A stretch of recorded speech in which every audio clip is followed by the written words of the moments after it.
Então, dentre a gama de poluentes, a gente pode resumir em material particulado, que são as partículas, e a fração gasosa, os óxidos de nitrogênio, óxidos de enxofre, CO2, ozônio. Monóxido de carbono, óxido de enxofre e de nitrogênio, entre outros poluentes. O ozônio ele é um poluente que ele não é emitido diretamente, né, por nenhuma fonte, mas ele se forma na atmosfera, principalmente em dias quentes e ensolarados, a partir dos gases que são emitidos pelos veículos. Então, os veículos emitem gases que reagem na atmosfera com sol e temperatura elevada e formam o ozônio.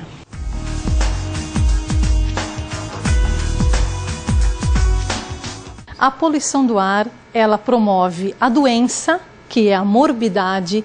Então, os indivíduos adoecem através desses poluentes e é comprovado também que a poluição mata. Causam problemas basicamente no aparelho respiratório e cardiovascular. Então, o comprometimento respiratório são problemas que vão agravar quadros de bronquite, enfisema, problemas respiratórios, inflamação do pulmão. E sabe-se também que essa partícula, esses poluentes do ar, basicamente as partículas, não atingem só o pulmão. Elas são capazes de chegar no coração e promover também distúrbios de ritmo de coração, de pressão arterial. Então, problemas também que comprometem todo o sistema circulatório. A poluição atmosférica, no caso, ela age no organismo do ser humano a mesma coisa como que se fosse de um fumante. Então, ou seja, as pessoas estão respirando essa poluição atmosférica como se elas estivessem fumando. Então, elas vão ter consequências no organismo delas, a mesma coisa como se ela fosse uma fumante passiva, no caso. No Laboratório de Poluição Atmosférica da Faculdade de Medicina da USP, pudemos observar vários experimentos ali realizados e que dão suporte aos resultados comentados pela professora Dolores. Dentre estes experimentos, há um filtro que capta material particulado. O que chama a atenção é que em apenas 24 horas de exposição em movimentada avenida da capital, este pequeno filtro fica completamente preto, indicando o nível de poluição de alguns locais dessa cidade. Indivíduos saudáveis que não têm comprometimento não sofrem uma morte aguda, por exemplo. Mas os indivíduos que já têm um problema coronariano, que já têm um comprometimento respiratório, são acometidos com pouquíssimos aumentos nessas partículas no ar. Então, esses indivíduos eles têm uma maior admissão hospitalar, existe uma maior internação, principalmente em idosos e crianças, e pacientes também que já têm uma doença prévia. Então, a poluição mata de uma maneira mais drástica indivíduos comprometidos e o cidadão paulistano saudável, ele vai adquirindo uma doença crônica que isso também reduz a sobrevida dele.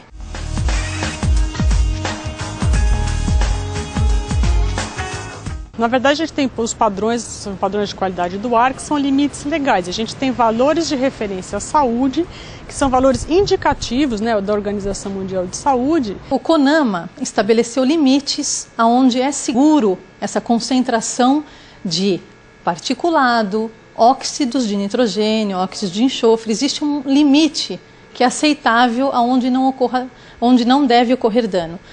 Mas sabe-se que nos nossos estudos, com concentrações abaixo dos preconizados pelo CONAMA, já existe efeito, tanto respiratório quanto cardiopulmonar. E quando o país deseja passar esses valores para um padrão de qualidade, ele deve levar em consideração, quer dizer, além da questão da saúde, a questão de matriz energética, a questão de desenvolvimento, uma série de outros fatores. Por isso, os países que determinam os padrões, os limites que o país considera aceitável. Por isso que às vezes os padrões variam de país para país. O Brasil ele se inspirou na legislação americana, da EPA, da Environmental Protection Agency americana, e simplesmente ele monitora 6 ou 7 poluentes aí, que são os poluentes mais comuns.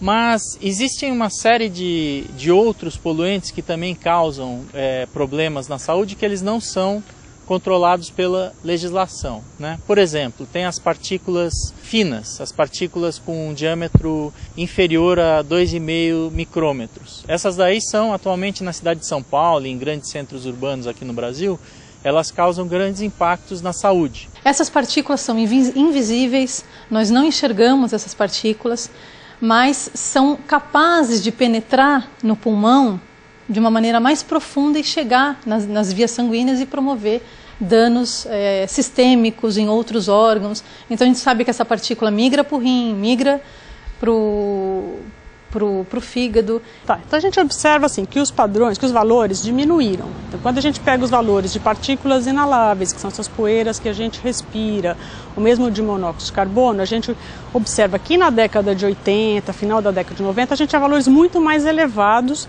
desses poluentes. Esses níveis foram caindo ao longo do tempo e nos últimos anos eles estão estáveis, embora a gente ainda observe durante o período de inverno algumas ultrapassagens dos padrões de qualidade do ar para esses poluentes. A gente tem o padrão e tem os níveis de poluição. Quer dizer, o padrão, vamos dizer, é um termômetro que serve para a gente medir os níveis de poluição.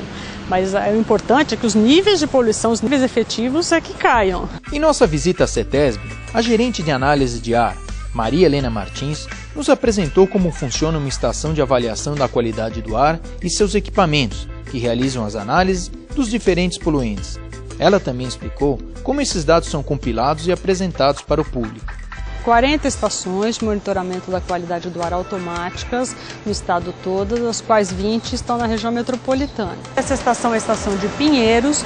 Aqui a gente tem então os diversos monitores, né? Então cada poluente é medido num analisador desses. A gente tem aqui, esse aqui é o que analisa as partículas inaláveis, que são as poeiras que a gente respira. E aqui a gente tem monitores para os diversos gases. A gente também tem um calibrador, que está aqui, quer dizer, ele calibra automaticamente esses analisadores. Todo dia, então, esses analisadores são calibrados. Esses dados eles são pré-processados nessa estação, encaminhados para a nossa central, onde a gente acompanha e disponibiliza esses dados à população em tempo real no nosso site. Essas estações elas também medem parâmetros meteorológicos, né, direção, velocidade dos ventos, temperatura e umidade, que são parâmetros que nos ajudam a interpretar a qualidade do ar que a gente observa. E a qualidade do ar, de acordo com os níveis que a gente encontra dos determinados poluentes, ela é classificada em boa, regular, inadequada, má ou péssima. Não perca, no próximo bloco vamos conhecer a combustão dos motores e também a inspeção veicular ambiental.